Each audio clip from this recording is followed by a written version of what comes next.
Good morning, my dear second PU commerce students. This is your CMK sir, and this is the class number three of organizing. My dears, last class itself we were discussed about the differences between informal and formal organization, formal and informal organization. Now it's time to discuss. My dears, very important topic, that is delegation. My dears, very important, that is delegation. My dears, delegation. ಪ್ರತಿ ನಿಯೋಜನೆ ಅಂತ ಕರಿತೀವಿ ಮೈಡಿಯರ್ಸ್ ಕನ್ನಡದಲ್ಲಿ.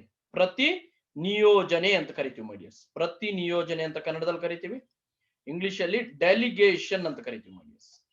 Delegation very important for section C my dears. Section C ಅಲ್ಲಿ ಕೇಳಿದ್ದಾರೆ, last year ಕೇಳಿದ್ದಾರೆ my dears. Meaning of delegation, first ನೋಡೋಣ my dears. What is the meaning of delegation? So ಪ್ರತಿ ನಿಯೋಜನೆ ಅಂದ್ರೆ ಏನು ಅಂತ ಫಸ್ಟ್ ಡಿಸ್ಕಸ್ ಮಾಡೋಣ ಮೈಡಿಯರ್ಸ್. ಪ್ರತಿ ನಿಯೋಜನೆ ಅಂದ್ರೆ ಏನು ಮೈಡಿಯರ್ಸ್? ಸಿಂಪಲ್ ಮೀನಿಂಗ್ ಇದೆ ನೋಡಿ. Delegation is the process of transferring of authority from superior to is subordinate. My dears, in the organization, each and every decisions undertaken by the superior persons only, but sometimes the power of authority transfer from higher person to lower person, that is called delegation.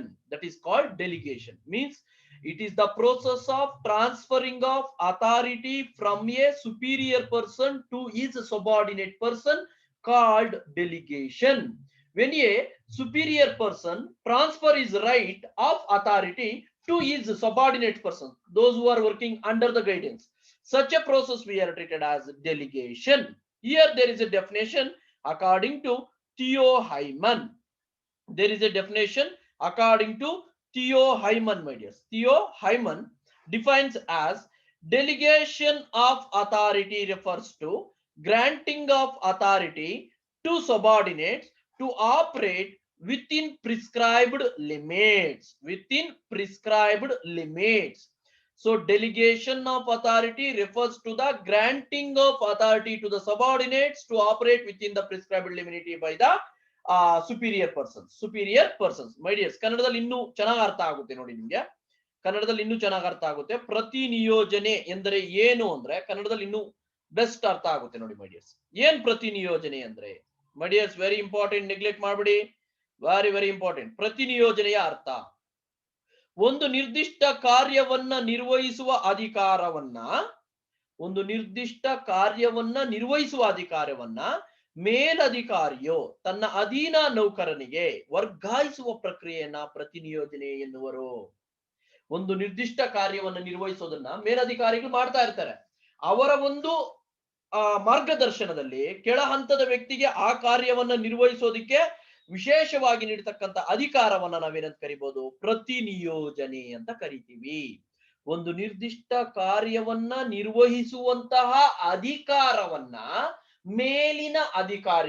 ಮೇಲಾಧಿಕಾರಿಗಳು ತಮ್ಮ ಅಧೀನ ಅಧಿಕಾರಿಗಳಿಗೆ, ತಮ್ಮ ಕೈ ಕೆಳಗಡೆ ಕೆಲಸ ಮಾಡತಕ್ಕಂತ ಅಧೀನ ಅಧಿಕಾರಿಗಳಿಗೆ ವರ್ಗಾಯಿಸುವ ಪ್ರಕ್ರಿಯೆಯನ್ನ ಪ್ರತಿ ನಿಯೋಜನೆ ಎಂದು ಕರೆಯುತ್ತಾರೆ. ಮೈ ಡಿಯರ್ಸ್, ವೆರಿ ಇಂಪಾರ್ಟೆಂಟ್. ಕೇಳ್ತಿರ್ತಾರೆ, 2 ಮಾರ್ಕ್ಸ್ ಕೇಳ್ತಾರೆ, 1 ಮಾರ್ಕ್ಸ್ ಆದ್ರೂ ಕೇಳ್ತಾರೆ. ಪ್ರತಿ ನಿಯೋಜನೆ ಅಂದ್ರೆ ಏನಂದ್ರೆ ಒಂದು ನಿರ್ದಿಷ್ಟ ಕಾರ್ಯವನ್ನ ನಿರ್ವಹಿಸತಕ್ಕಂತ ಅಧಿಕಾರವನ್ನ ಮೇಲಿನ ಅಧಿಕಾರಿಗಳು ತನ್ನ ಅಧೀನ ಅಧಿಕಾರಿಗಳಿಗೆ ವರ್ಗಾಯಿಸುವ ಪ್ರಕ್ರಿಯೆಯನ್ನ ಪ್ರತಿ ನಿಯೋಜನೆ ಎಂದು ಕರೆಯುತ್ತಾರೆ. ಹಾಗಾದ್ರೆ ಪ್ರತಿ ನಿಯೋಜನೆಯ ವ್ಯಾಖ್ಯೆ ನೋಡೋಣ. ಪ್ರತಿ ನಿಯೋಜನೆಯ ವ್ಯಾಖ್ಯೆ ಏನ್ ಕೊಡ್ತಾರೆ ಅಂತ ನೋಡೋಣ ಮೈ ಡಿಯರ್ಸ್. ಥಿಯೋ ಹೈಮನ್ ರವರ ಪ್ರಕಾರ, ಯಾರ ಪ್ರಕಾರ? ಥಿಯೋ ಹೈಮನ್ ರವರ ಪ್ರಕಾರ ಮೈ ಡಿಯರ್ಸ್. ಥಿಯೋ ಹೈಮನ್ ರವರ ಪ್ರಕಾರ ಏನ್ ಹೇಳ್ತಾರೆ ಅಂದ್ರೆ, ಅಧಿಕಾರ ಪ್ರತಿನಿಯೋಜನೆ ಎಂದರೆ ಅಧೀನ ಸಿಬ್ಬಂದಿಗೆ ಒಂದು ಮಿತಿಯ ಒಳಗೆ ಕರ್ತವ್ಯ ನಿರ್ವಹಿಸಲು ಅಧಿಕಾರ ನೀಡುವುದಾಗಿದೆ. ಅಧಿಕಾರ ಪ್ರತಿನಿಯೋಜನೆ ಎಂದರೆ ಅಧೀನ ಸಿಬ್ಬಂದಿಗೆ ಒಂದು ಮಿತಿಯ ಒಳಗೆ ಕರ್ತವ್ಯ ನಿರ್ವಹಿಸಲು ಅಧಿಕಾರ ನೀಡುವುದನ್ನ ಪ್ರತಿನಿಯೋಜನೆ ಅಂತಾರೆ ಅಂತ ಥಿಯೋ ಹೈಮನ್ ರವರು ತಮ್ಮ ವ್ಯಾಖ್ಯೆಯನ್ನ ಕೊಡ್ತಾರೆ. ಮೈ ಡಿಯರ್ಸ್, ಪ್ರತಿನಿಯೋಜನೆಯ ಅರ್ಥ ಮತ್ತು ಪ್ರತಿನಿಯೋಜನೆಯ ವ್ಯಾಖ್ಯೆ ಆಯ್ತು. ಈಗ elements of delegation important my dears. ಯಾವುದು ಇದರಲ್ಲಿ ಏನು ಇಂಪಾರ್ಟೆನ್ಸ್ ಇಲ್ಲದೆ ಇರೋದು ಯಾವುದು ಇಲ್ಲ. ಎಲಿಮೆಂಟ್ಸ್ ಆಫ್ ಡೆಲಿಗೇಷನ್, ಪ್ರತಿನಿಯೋಜನೆಯ ಅಂಶಗಳು. ಪ್ರತಿನಿಯೋಜನೆಯ ಅಂಶಗಳು ಮೈ ಡಿಯರ್ಸ್. ಯಾವ ಅಂಶಗಳಿದೆ? First one is authority. Authority. Second one is responsibility. Third one is accountability. 1 mark ಕೇಳ್ತಾರೆ my dears. Name any one elements of delegation ಅಂತ ಕೇಳ್ತಾರೆ. ಪ್ರತಿನಿಯೋಜನೆ ಅಂಶಗಳು ಮೊದಲನೇದಾಗಿ ಅಧಿಕಾರ, ಎರಡನೇದಾಗಿ ಜವಾಬ್ದಾರಿ ಬರುತ್ತೆ ಮೈ ಡಿಯರ್ಸ್, ಜವಾಬ್ದಾರಿ. ಮೂರನೇದು ಉತ್ತರದಾಯಿತ್ವ. ಮೂರನೇದು ಯಾವುದು?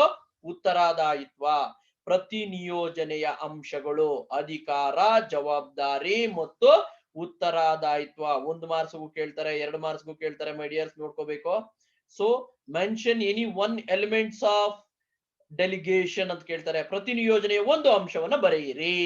ಈ ಕೆಳಕಂಡವುಗಳಲ್ಲಿ ಯಾವುದು ಪ್ರತಿನಿಯೋಜನೆಯ ಅಂಶ, ಈ ಕೆಳಕಂಡವುಗಳಲ್ಲಿ ಯಾವುದು ಪ್ರತಿನಿಯೋಜನೆಯ ಅಂಶವಲ್ಲ ಕೇಳ್ತಾರೆ ಮೈ ಡಿಯರ್ಸ್. ಸೊ ಅಧಿಕಾರ ಪ್ರತಿನಿಯೋಜನೆಯ ಅಂಶವಾಗಿದೆ, ಸರಿಯೋ ತಪ್ಪೋ ಕೇಳ್ತಾರೆ ಮೈ ಡಿಯರ್ಸ್ 1 ಮಾರ್ಕ್ಗೆ. ಫಸ್ಟ್ ಒನ್ ನೋಡೋಣ ಮೈ ಡಿಯರ್ಸ್. ಅಥಾರಿಟಿ. ಹಾಗಾದ್ರೆ ಏನು? ಅಧಿಕಾರ ಅಂದ್ರೆ ಏನು ಮೈ ಡಿಯರ್ಸ್? ನಿಮ್ಗೆಲ್ಲ ಗೊತ್ತಿರೋದೆ, ಬಟ್ ಡಿಫೈನ್ ಮಾಡೋದು ಕಷ್ಟ ಆಗುತ್ತಷ್ಟೇ ನಿಮ್ಗೆ. ನಿಮ್ಗೆಲ್ಲ ಗೊತ್ತಿರೋಂಥದ್ದೇ, ಬಟ್ ಡಿಫೈನ್ ಮಾಡೋದು ಕಷ್ಟ ಆಗ್ತಿದೆ ನಿಮ್ಗೆ ಅಷ್ಟೇ, ಇನ್ನೇನ್ ಪ್ರಾಬ್ಲಮ್ ಇಲ್ಲ. ಡಿಫೈನ್ ಏನಾಗಾದ್ರೆ ಅಧಿಕಾರ ಅಂದ್ರೆ ಏನು, ಅಧಿಕಾರ ಅಂದ್ರೆ ಏನು, ಆ ಡೆಫಿನೇಷನ್ ಕೊಡೋದು ನಿಮ್ಗೆ ಕಷ್ಟ ಆಗ್ತಿದೆ. ನೋಡಿ, authority is the power to command employees and instruct them to perform a job. ಎಷ್ಟು ಸಿಂಪಲ್ ಆಗಿದೆ ನೋಡಿ. Authority is a power. ಕೂತ್ಕೋ ಸುಮ್ನೆ, ದಟ್ ಈಸ್ ಅಥಾರಿಟಿ. ನೀವ್ ಅನ್ನಕ್ಕಾಗುತ್ತಾ? ಆಗಲ್ಲ. ಯಾಕೆಂದ್ರೆ ಆ ಒಂದು ಅಥಾರಿಟಿ, ಆ ಪವರ್ ಯಾರಿಗಿದೆ? ನಮ್ಮಂತ ಲೆಕ್ಚರರ್ಸ್ ಇರುತ್ತೆ. ನೀವಾಗುತ್ತಾ? ಸರ್ ಇಲ್ಲಿ ಕುತ್ಕೊಳ್ತೀನಿ ಸರ್ ಅಂತೀರಾ. ನಾವಾದ್ರೆ ಕುತ್ಕೋ ಅಲ್ಲಿ ಅಂತೀವಿ. ಯಾಕಂದ್ರೆ ನಮ್ಗೆ ಪವರ್ ಇರುತ್ತೆ. ನಿಮ್ಗೆ ಏನಿರುತ್ತೆ? ಉತ್ತರದಾಯಿತ್ವ ಇರುತ್ತೆ, ಇಲ್ಲ ಅಂದ್ರೆ ಜವಾಬ್ದಾರಿ ಇರುತ್ತೆ, ರೆಸ್ಪಾನ್ಸಿಬಿಲಿಟಿ ಇರುತ್ತೆ ಮೈ ಡಿಯರ್ಸ್. ಬಟ್ ನಮ್ಗೆ ಪವರ್ ಇರುತ್ತೆ my dears. Authority is the power to command and not only command the employees and instruct them to perform a job. ಒಂದು ಜಾಬ್ ಹಿಂಗೆ ಮಾಡ್ಬೇಕು ಅಂತ ಹೇಳೋ ಅಂತ ಅಧಿಕಾರ ಅದು. ಅದನ್ನ ಅಧಿಕಾರ ಅಂತ ಕರಿತೀವಿ my dears. Authority determines the superior subordinate relationship. Is it right? Correct ಅಲ್ವಾ my dears? Authority determines, explains the relationship between superior person and subordinate person. Means superior always give the instructions and subordinates just perform the activities as per the guidelines of superior. And it always flow from top level to bottom level my dears. Of course we know that authority always flow from topper level to lower level my dears. For example, the superior has authority over the subordinate. The subordinate execute the decision as per the guidelines of superior. Superior ಏನ್ ಹೇಳಿದ್ರೆ ಅದನ್ನ subordinates ಏನ್ ಮಾಡಬೇಕು? Work ಮಾಡಬೇಕು. It must be noted that authority is restricted by laws. Very important. Authority ಅನ್ನೋದು ಯಾರಂದ್ರೆ ಮಾತಾಡೋದಲ್ಲ. It's always restricted by the law as per the and the rules and regulations of the organization. Organization rules regulations ಪ್ರಕಾರ authority power ಇರುತ್ತೆ. ಯಾರಂದ್ರೆ ಅವ್ರ personal power use ಮಾಡಂಗಿಲ್ಲ. Organisational power, rules, regulations ಪ್ರಕಾರ ಅದೇನ್ ಮಾಡಿರ್ತಾರೆ? ರಿಸ್ಟ್ರಿಕ್ಟ್ ಮಾಡಿರ್ತಾರೆ ಮೈ ಡಿಯರ್ಸ್. ಕನ್ನಡದಲ್ಲಿ ಅಧಿಕಾರ ಅಂದ್ರೆ ಏನು? ಅಧಿಕಾರ ಎಂದರೆ ಅಧೀನ ಸಿಬ್ಬಂದಿಗೆ ಆಜ್ಞಾಪಿಸುವ ಅಥವಾ ಆದೇಶವನ್ನ ನೀಡುವ ಹಾಗೂ ಅವರು ನಿರ್ವಹಿಸಿದ ಕಾರ್ಯಗಳಿಗೆ ಮಾರ್ಗದರ್ಶನ ನೀಡುವ ಒಂದು ಶಕ್ತಿ. Authority is a power. ಅಧಿಕಾರ ಅಂತಕ್ಕಂಥದ್ದು ಒಂದು ಶಕ್ತಿ. ಯಾವ ಶಕ್ತಿ ಅಂದ್ರೆ ತನ್ನ ಅಧೀನ ಸಿಬ್ಬಂದಿ, ತನ್ನ ಕೈ ಕೆಳಗಡೆ ಕೆಲಸ ಮಾಡ್ತಕ್ಕಂಥ ವ್ಯಕ್ತಿಗಳಿಗೆ ಆದೇಶವನ್ನು ನೀಡ್ತಕ್ಕಂಥ, ಈ ತರನೇ ಮಾಡ್ಬೇಕು, ನೋಡ ಅದ್ ಸರಿ ಇಲ್ಲ, ಇದ್ ಮಾಡಿ, ಈ ತರ ಚೇಂಜ್ ಮಾಡ್ಕೊಳ್ಳಿ ಅಂತ ಹೇಳೋದು. ಅಧಿಕಾರ ಎಂದರೆ ಅಧೀನ ಸಿಬ್ಬಂದಿಗೆ ಆಜ್ಞಾಪಿಸುವ ಅಥವಾ ಆದೇಶವನ್ನ ನೀಡುವ ಹಾಗೂ ಅವರು ನಿರ್ವಹಿಸಿದ ಕಾರ್ಯಗಳಿಗೆ ಮಾರ್ಗದರ್ಶನವನ್ನ ನೀಡುವ ಶಕ್ತಿಯನ್ನ ಅಧಿಕಾರ ಎಂದು ಕರೀತಾರೆ. ಇದು ಒಂದು ಶಕ್ತಿ. ಇದು ಒಂದು ಶಕ್ತಿ. ಏನ್ ಶಕ್ತಿ? ಅವ್ರಿಗೆ ಆದೇಶವನ್ನ ನೀಡಬಹುದು. ಯಾರಿಗೆ? ಕೆಳ ಹಂತದ ವ್ಯಕ್ತಿಗಳಿಗೆ ಆದೇಶವನ್ನ ನೀಡ್ತಕ್ಕಂಥದ್ದು, ಅವರು ನಿರ್ವಹಿಸ್ತಕ್ಕಂಥ ಕಾರ್ಯ ಚಟುವಟಿಕೆಗಳಿಗೆ ಮಾರ್ಗದರ್ಶನ ನೀಡ್ತಕ್ಕಂಥ ಶಕ್ತಿಯನ್ನ ನಾವು ಅಧಿಕಾರ ಅಂತ ಕರಿಬಹುದು. ಇನ್ನೂ ಒಂದು ಮೀನಿಂಗ್ ಇದೆ.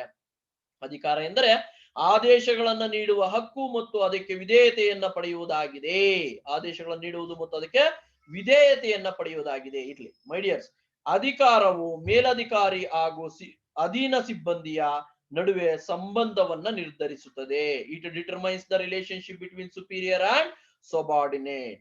ಅಧಿಕಾರ ಅಂತಕ್ಕಂಥದ್ದು ಏನ್ ಮಾಡುತ್ತೆ? ಅಧಿಕಾರ ಅಂತಕ್ಕಂಥದ್ದು ಮೇಲಾಧಿಕಾರಿ ಮತ್ತು ಅಧೀನಾಧಿಕಾರಿಗಳ ನಡುವಿನ ಸಂಬಂಧವನ್ನ ನಿರ್ಧರಿಸುತ್ತದೆ. ಇದು ಯಾವಾಗ್ಲೂ ಏನಾಗುತ್ತೆ, ಮೇಲ್ಮಟ್ಟದಿಂದ ಕೆಳಗಿನ ಹಂತದವರೆಗೆ ಹರಿಯುವ ಪ್ರಕ್ರಿಯೆಯಾಗಿದೆ. ಇದು ಮೇಲ್ಮಟ್ಟದಿಂದ ಕೆಳಗಿನ ಹಂತದವರೆಗೆ ಹರಿಯುವ ಪ್ರಕ್ರಿಯೆ. ಇದು ಯಾವಾಗ್ಲೂ ಅಧಿಕಾರ ಅಂತಕ್ಕಂಥದ್ದು ಮೇಲ್ ಅಂತಸ್ತಿನಿಂದ ಕೆಳ ಅಂತಸ್ತಿಗೆ ಹರಿತಕ್ಕಂಥದ್ದು. ಮೇಲಿನ ಅಧಿಕಾರಿಗಳೇ ಆದೇಶವನ್ನು ಕೊಡ್ತಕ್ಕಂಥದ್ದು, ಅವ್ರಿಗೆ ಮಾತ್ರ ಶಕ್ತಿ ಇರ್ತಕ್ಕಂಥದ್ದು. ಇದು ಮೇಲಧಿಕಾರಿಯು ಅಧೀನ ಸಿಬ್ಬಂದಿಯ ಮೇಲೆ ಚಲಾಯಿಸುವ ಅಧಿಕಾರವಾಗಿದೆ. ಕರೆಕ್ಟ್. ಮೇಲಧಿಕಾರಿಯ ಸಂವಹನದ ಮೂಲಕ ತನ್ನ ನಿರ್ಧಾರವನ್ನ ಅಧೀನ ಸಿಬ್ಬಂದಿಗೆ ತಿಳಿಸಿ ಕಾರ್ಯನಿರ್ವಹಿಸುವಂತೆ ಹೇಳುತ್ತಾನೆ. ಸಂವಹನ ಅಂದ್ರೆ ಒಂದು ಏನು ಮಾಹಿತಿಯ ವರ್ಗಾವಣೆ. ಅವನು ಹೇಳ್ತಾನೆ ಈ ತರ ಮಾಡಿ ಕೆಲಸ, ಈ ತರನೇ ಮಾಡ್ಬೇಕು, ಈ ತರ ಬರ್ಬೇಕಿದಲ್ಲ, ಈ ತರ ಬರ್ಬೇಕು ಅಂತ ಹೇಳ್ತಾರೆ. ಯಾಕೆಂದ್ರೆ ಅವ್ರಿಗೆ ಆ ಶಕ್ತಿ, ಆ ಒಂದು ಅಧಿಕಾರ ಇರುತ್ತೆ. ಸೊ ಅಧೀನ ಸಿಬ್ಬಂದಿಯು ಮೇಲಾಧಿಕಾರಿಯ ಸೂಚನೆಗಳಂತೆ ಕಾರ್ಯನಿರ್ವಹಿಸುವರು. ಅಧಿಕಾರವು ಸಂಸ್ಥೆಯ ನೀತಿ ನಿಯಮ ಕಾನೂನುಗಳಿಗೆ ಸೀಮಿತವಾಗಿರುತ್ತೆ. It restricted by the law, rules and regulations of the organisation. ಅಧಿಕಾರ ಇದೆ ಅಂದ್ರೆ ಹೆಂಗಂದ್ರೆ ಮಾತಾಡಂಗಿಲ್ಲ. ಆ ಸಂಸ್ಥೆಯ ನೀತಿ ನಿಯಮಾವಳಿಗಳು ಮತ್ತು ಆ ಸಂಸ್ಥೆಯ ಕಾನೂನುಗಳಿಗೆ ಸೀಮಿತವಾಗಿರುತ್ತದೆ ಅಧಿಕಾರ. My dears, very important. Second point my dears, responsibility. ಜವಾಬ್ದಾರಿ ಅಂತ ಕರಿತೀವಿ ಕನ್ನಡದಲ್ಲಿ, ಜವಾಬ್ದಾರಿ ಅಂತ ಕರಿತೀವಿ. ಹಾಗಾದ್ರೆ ಏನ್ responsibility? Responsibility is an obligation of a subordinate to perform the assigned duty. My dears, once again, responsibility is nothing but duty. Responsibility is nothing but it's an obligation, duty of subordinates. ಕೆಳ ಹಂತದ ವ್ಯಕ್ತಿಗಳ ಒಂದು ಕರ್ತವ್ಯ. ಏನ್ ಕರ್ತವ್ಯ? ಅವರು ಕೊಟ್ಟಿರೋ ಕೆಲಸವನ್ನ ಮಾಡೋದೇ ಅವರ ಕರ್ತವ್ಯ, ಅವರ ಜವಾಬ್ದಾರಿ. ಜವಾಬ್ದಾರಿ, ರೆಸ್ಪಾನ್ಸಿಬಿಲಿಟಿ ಈಸ್ ಎ ಆಬ್ಲಿಗೇಷನ್. ಆ ವರ್ಡ್ ಜ್ಞಾಪಕ ಇಟ್ಕೊಳ್ಳಿ. Responsibility is an obligation of subordinates to perform a particular or assigned duty. Thus the responsibility flows upwards. Means of responsibility always flow from lower level to upper level. Subordinate is always responsible for to his superior. So subordinate persons always responsible for his superiors. ಕನ್ನಡದಲ್ಲಿ ಏನಂತ ಕರೀತಾರೆ? ಜವಾಬ್ದಾರಿ ಅಂತ ಕರೀತಾರೆ my dears. ಕನ್ನಡದಲ್ಲಿ ಜವಾಬ್ದಾರಿ. ಏನ್ ಜವಾಬ್ದಾರಿ ಅಂದ್ರೆ, ಒಬ್ಬ ಅಧೀನ ಸಿಬ್ಬಂದಿಯು ತನಗೆ ವಹಿಸಿದ ಕೆಲಸವನ್ನ ನಿರ್ವಹಿಸುವುದಕ್ಕೆ ಜವಾಬ್ದಾರಿ ಅಂತಾರೆ. ಅಲ್ಲಿ ಕುತ್ಕೋ, ಹೋಗಿ ಕುತ್ಕೊಂಡ್ರೆ ಆಗೋಯ್ತಪ್ಪ, ಅದೇ ಜವಾಬ್ದಾರಿ. ಹೇಳಿದ ಮಾತು ಕೇಳಿದ್ರೆ ಸಾಕು, ಅದು ಜವಾಬ್ದಾರಿ. ಒಬ್ಬ ಅಧೀನ ಸಿಬ್ಬಂದಿಯು ತನಗೆ ವಹಿಸಿದ ಕೆಲಸವನ್ನ ನಿರ್ವಹಿಸುವುದಕ್ಕೆ ಜವಾಬ್ದಾರಿ ಎನ್ನುವರು. ಇದು ಮೇಲಧಿಕಾರಿ ಹಾಗೂ ಅಧೀನ ಸಿಬ್ಬಂದಿಯ ನಡುವೆ ಸಂಬಂಧವನ್ನು ವೃದ್ಧಿಸುತ್ತದೆ. ಇರ್ಲಿ, ವೆರಿ ಇಂಪಾರ್ಟೆಂಟ್ ಏನು ಅಂದ್ರೆ, ಜವಾಬ್ದಾರಿಯು ಕೆಳ ಹಂತದಿಂದ ಮೇಲ್ಮಟ್ಟಕ್ಕೆ ಹರಿಯುತ್ತದೆ. ಅಧಿಕಾರ ಮೇಲ್ ಹಂತದಿಂದ ಕೆಳ ಹಂತಕ್ಕೆ ಹರಿಯುತ್ತದೆ, ಜವಾಬ್ದಾರಿ ಕೆಳ ಹಂತದಿಂದ ಮೇಲ್ಮಟ್ಟಕ್ಕೆ ಹರಿಯುತ್ತದೆ. ಇದರ ಅರ್ಥ, ಅಧೀನ ಸಿಬ್ಬಂದಿಯು ಯಾವಾಗಲೂ ತನ್ನ ಮೇಲಾಧಿಕಾರಿಗಳಿಗೆ ಜವಾಬ್ದಾರನಾಗಿರುತ್ತಾನೆ. ಅಧೀನ ಕೆಲ ಒಂದು ಕೈ ಕೆಳಗಡೆ ಕೆಲಸ ಮಾಡ್ತಕ್ಕಂಥ ವ್ಯಕ್ತಿಗಳು ಅವರ ಬಾಸ್, ಅವರ ಒಂದು ಮೇಲಾಧಿಕಾರಿಗಳಿಗೆ ಏನಾಗಿರ್ತಾರೆ? ಅಧೀನರಾಗಿರ್ತಾರೆ ಅಥವಾ ಜವಾಬ್ದಾರರಾಗಿರ್ತಾರೆ. ಅದು ಸೆಕೆಂಡ್ ಪಾಯಿಂಟ್, ಜವಾಬ್ದಾರಿ my dears. Third point is accountability. Third point very important, ಕೇಳಿರಲ್ಲ ನೀವು. ಉತ್ತರಾದಾಯಿತ್ವ ಅಂತ ಕರಿತೀವಿ ಕನ್ನಡದಲ್ಲಿ ಮೈ ಡಿಯರ್ಸ್.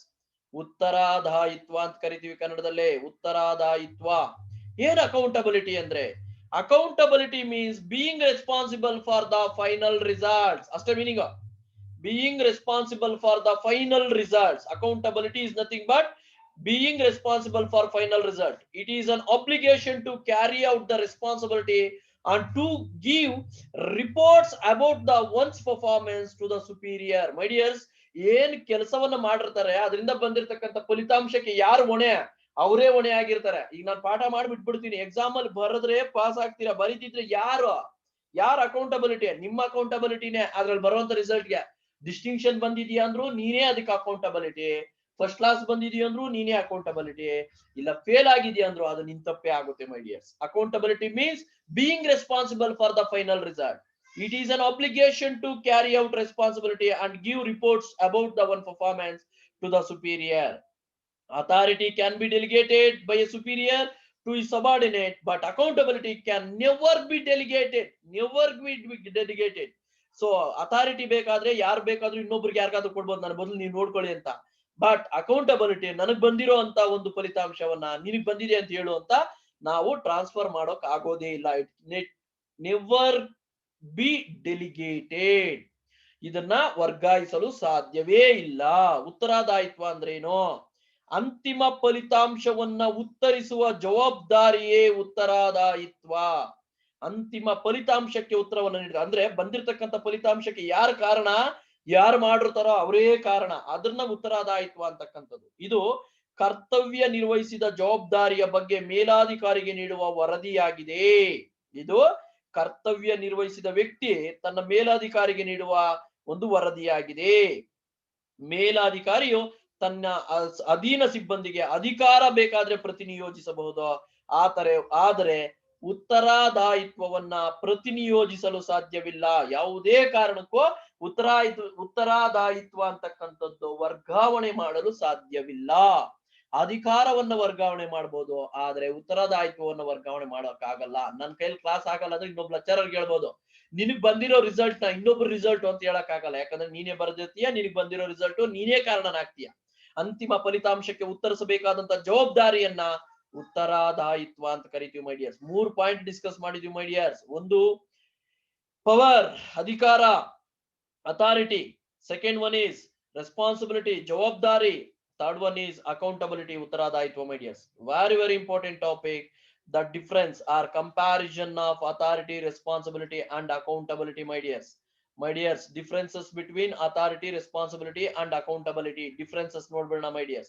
Basis ಇದೆ, ಅಥಾರಿಟಿ ಇದೆ, ರೆಸ್ಪಾನ್ಸಿಬಿಲಿಟಿ ಇದೆ ಅಂಡ್ ಅಕೌಂಟಬಿಲಿಟಿನೂ ಇದೆ ಮೈ ಡಿಯರ್ಸ್. 3 ಇದೆ ಮೈ ಡಿಯರ್ಸ್. 3ಕ್ಕೂ ಏನ್ ಡಿಫ್ರೆನ್ಸ್ ಇದೆ ಅನ್ನೋದು ನೋಡ್ಬಿಡೋಣ.